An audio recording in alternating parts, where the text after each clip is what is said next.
Good evening, everyone. No one investigates like News 4. We've been following this story for weeks. A Craigslist scam preyed on Sabres fans, and now there's been an arrest. News 4's George Rickard has the latest tonight. George? Well, we know of at least 5 victims who answered an ad, handed over cash to a man for Sabres tickets.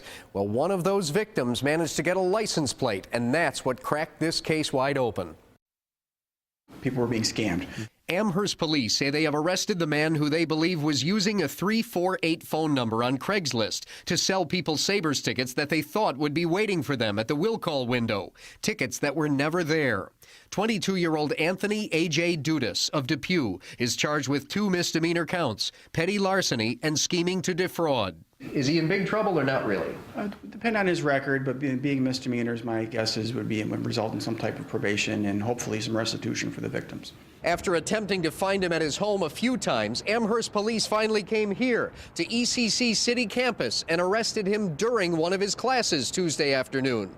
He was arraigned Tuesday night at Amherst and released on his own recognizance until a court appearance next month. We went to his home in Depew, and a relative told us the charges are unfounded, but she didn't want to comment publicly.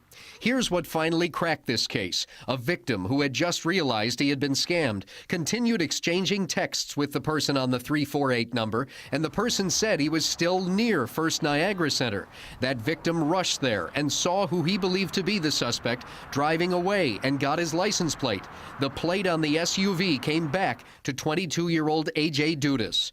We also know that Buffalo police are talking with at least 2 other victims of the 348 number scam. One of them had this reaction to the arrest.